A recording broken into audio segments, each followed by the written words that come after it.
मराठा आरक्षणासंदर्भात आज महत्त्वाची बैठक पार पडणार आहे। मुख्यमंत्री एकनाथ शिंदे आणि उपमुख्यमंत्री देवेंद्र फडणवीस आणि अजित पवार यांच्या उपस्थितीमध्ये ही महत्त्वाची बैठक होणार आहे। यात समितीने घेतलेले निर्णय आणि अंमलबजावणी याचा आढावा घेतला जाईल।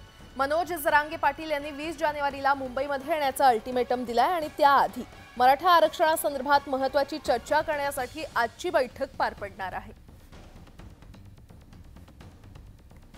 मराठा आरक्षणासाठी मनोज जरांगे पाटील यांच्या उपस्थितीमध्ये 20 जानेवारीपासून आंदोलन केले जाणार आहे आणि या आंदोलनात नाशिक जिल्ह्याचा सिंहाचा वाटा असणार असल्याने हे आंदोलन यशस्वी करण्याचा निर्धार नाशिक जिल्हा सकल मराठा समाजाकडून करण्यात आलाय।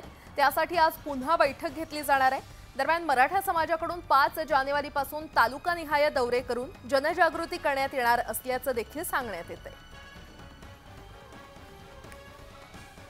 राज्य मागासवर्ग आयोगाने ओबीसी आरक्षणासाठी निश्चित केलेले निकष माध्यमातून समोर येताच त्यावर मतमतांतर व्यक्त होत आहेत। पण मराठवाड्यात सध्या याच निकषांचा आधार घेऊन एक भलताच मेसेज व्हायरल होतोय। नेमका हा प्रकार काय आहे पाहूयात या रिपोर्टमधून। मराठवाड्यात खेडोपाडी सध्या हा मेसेज भलताच व्हायरल झालाय। या मेसेजमध्ये मराठा सर्वेक्षणादरम्यान खोटी माहिती भरण्याचं आवाहन केलं जातंय आणि खरंच असं झालं तर उघड आहे की आयोगासमोर चुकीचीच माहिती जाणार आणि धक्कादायक बाब म्हणजे सर्वे दरम्यान खोटी माहिती सांगणाऱ्यांवर कारवाईचे कोणतेही अधिकार राज्य मागासवर्ग आयोगाला नाही। आयोगाचे माजी सदस्य बालाजी किल्लारीकर यांनीच ही माहिती दिली आहे। आयोगाने सुद्धा त्या स्वरूपाची काळजी घेणं हे अतिशय आवश्यक होतं, पण या बाबीकडे थोडंसं दुर्लक्ष झालंय असं निदर्शनास येतंय। पण आयोग ही एक संविधानिक व्यवस्था आहे।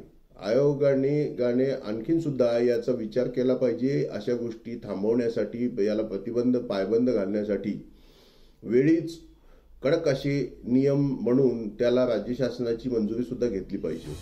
आयोगाचे दुसरे माजी सदस्य प्राध्यापक लक्ष्मण हाके यांनी तर आयोगाच्या नव्या निकषांवरच तीव्र आक्षेप घेतलाय।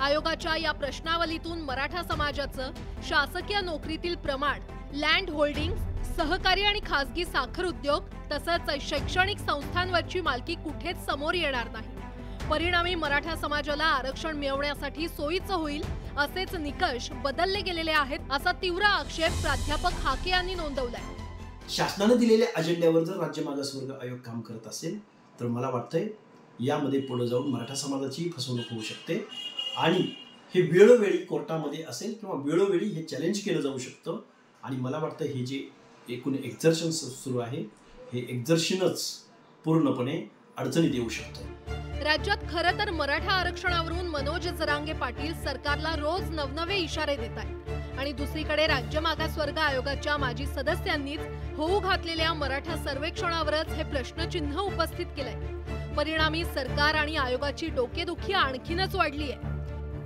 चंद्रकांत फुंदे, न्यूज 18 लोकमत, पुणे।